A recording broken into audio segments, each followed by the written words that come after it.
Now, this just might be McFarlane's best Joker. Here's the box. Here we have the Joker from the third Digital wave, I believe. Yeah, third one. All right. See the figure right there. McFarlane Toys Digital, DC Direct, the top, Batman symbol, the Joker, DC the Silver Age.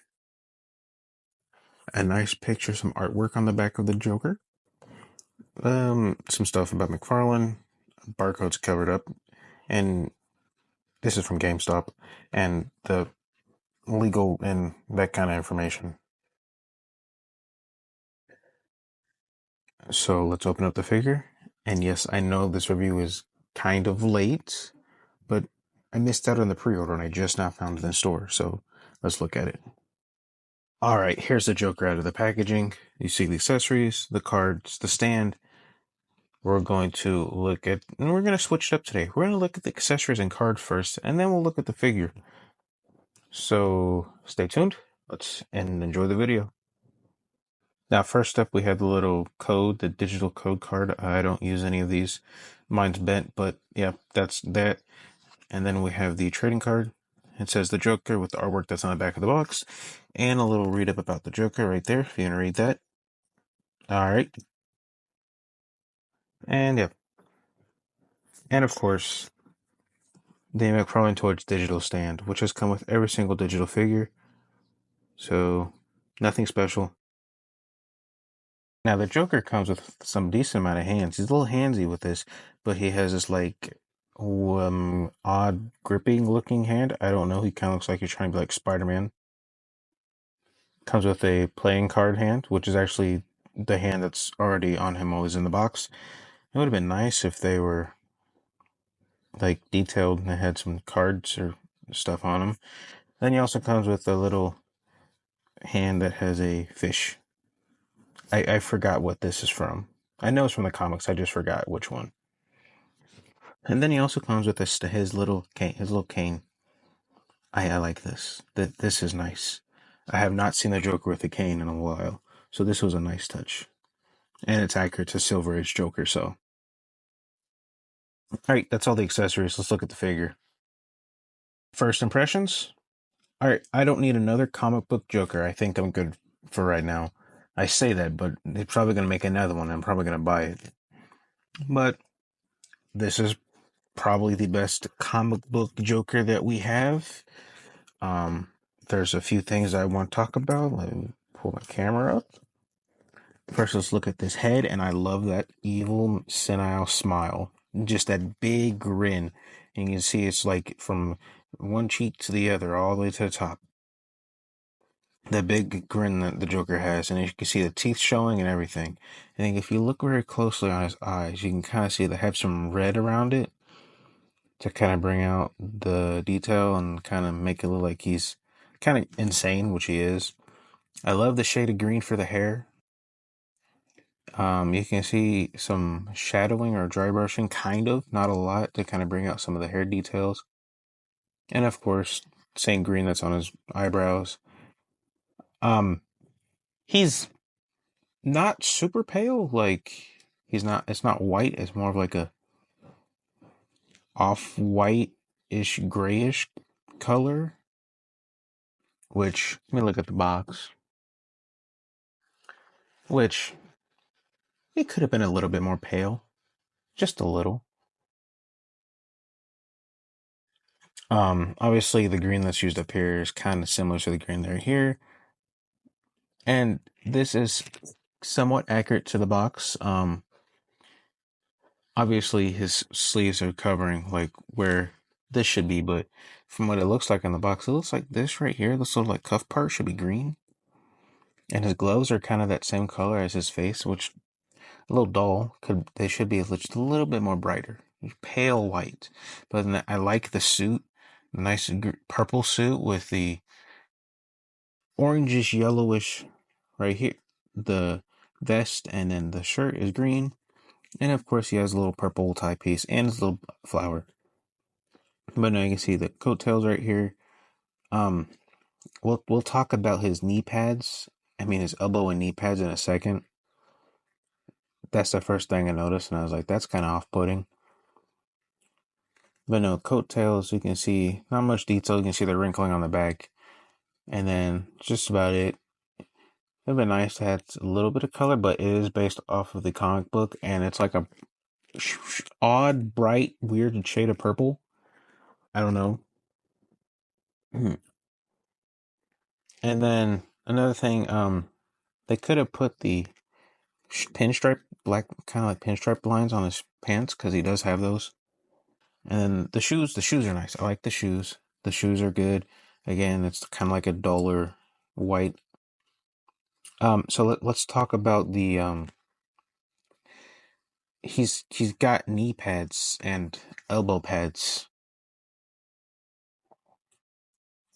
Um, they're like a, I don't know what color. It's like a bluish purple. It's really off-putting. That's the one thing I don't like, and it's also on the joints and the pins. One day, McFarlane, all your figures should be pinless. It'll make the world happy. But it's really off-putting.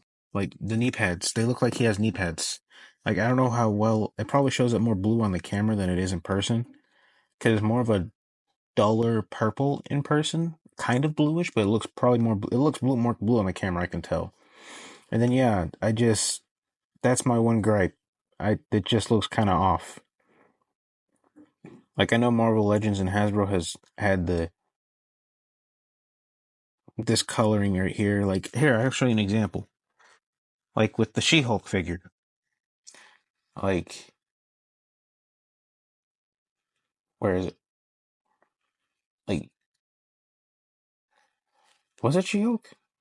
But yeah, you can kind of see the greens are a little off, but it's not as noticeable.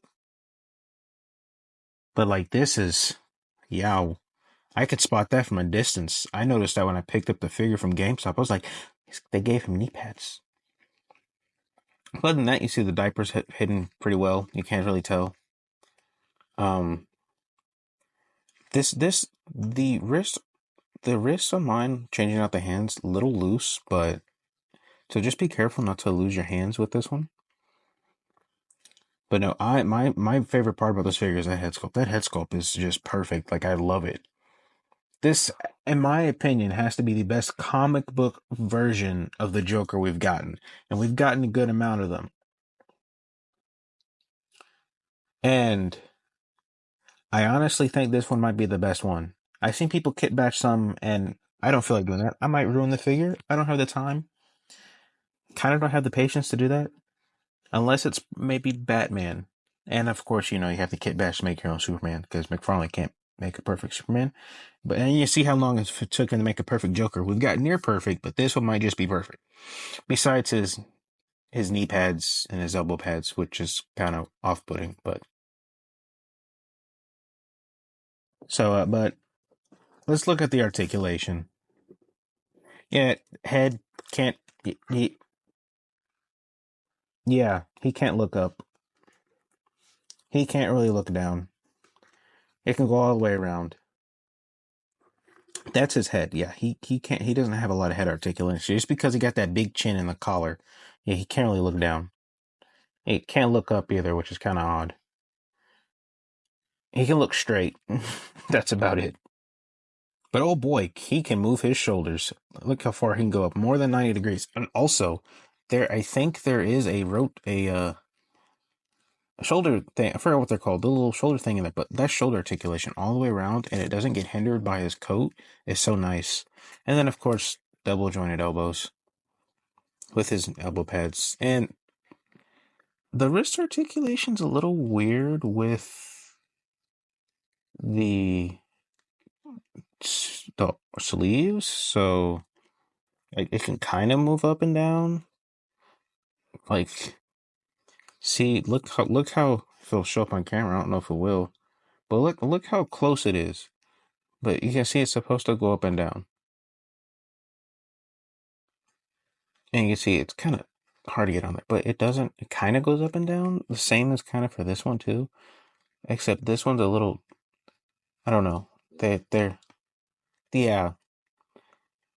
Not the biggest fan of the wrists. Unless I'm doing it wrong and someone can just let me know in the comments. I hope I'm not doing it wrong, but I could be. He can't arch back really at all. The joke's on the Joker. He can't get low. He can kind of arch forward. Again, the plastic casing, his suit and coat kind of gets in the way, so that's not a thing anymore. They did make sure he can twist, and he has a tilt, so that's nice. He can kick just about 90 degrees, which is pretty good. Legs can kick forward that far, and they can go back that far. And he has double jointed tight knees. Should probably heat those up, don't want to break it. And of course, I do want to say though, I like how beautifully hidden the ankle ball is. But they can go all the way around and pivot. Yeah, let's just do that. Yep. Oh, okay. Yeah, they can pivot and they can hinge, and of course, toticulation. It's a little weird with the cuffing, but it's beautifully hidden by the pants. I do like that. But yeah, that's all the articulation. So let's look at some comparisons. Don't expect any other Joker figures. Like I said, this is my only Joker figure. I don't have any more. Start off with my favorite Batman figure, the black and gray version of Nightfall.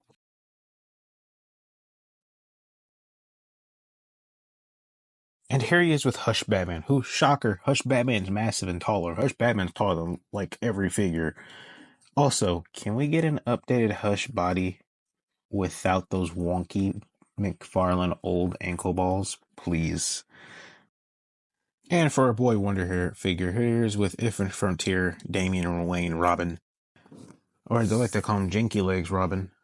And for another Silver Age figure, here he is with Green Lantern Hal Jordan. And here he is with DC Classics Aquaman. I had a look at the McFarlane Toys DC Direct Digital Wave 3 Joker. Silver Age Joker to be exact. And if you thought you could get the exact artwork that's on the back of the box, you were wrong. You kind of can, but it's a little hard. And he can hold the staff. It's just the plastic's it might warp it a little bit. So I was like, I'm avoid from showing that. But he can hold it. I did try it. It's a little bit of a hassle to kind of get it in his hands. But, oh no, I do like this figure. I'm very happy. This is probably, in my opinion, the best comic book Joker we've gotten.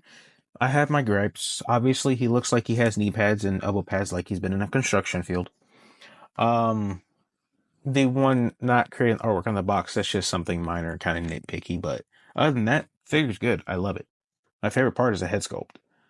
And then I like the way the ankle and wrist balls are hidden pretty good. Although the wrist articulation I wish was just a little bit more. Other than that, figure's good. I have my minor gripes and complaints, but it's just nitpicking, in my opinion. But let me know what you thought about this figure in the comments below, and let me know if you think this is the best McFarlane Toys Joker, or what you think is the best McFarlane Toys Joker. But make sure you like, comment, subscribe, and share my content. I'm hoping maybe the next review might be either if I can find the Batman v Superman Armored Batman and the Wonder Woman. Either that, or it might be if I can find Secret Wars and Target if I'm lucky, because mine won't be here until December after Christmas. And then Oh, yeah, he fell. That's the end of the video. Bye.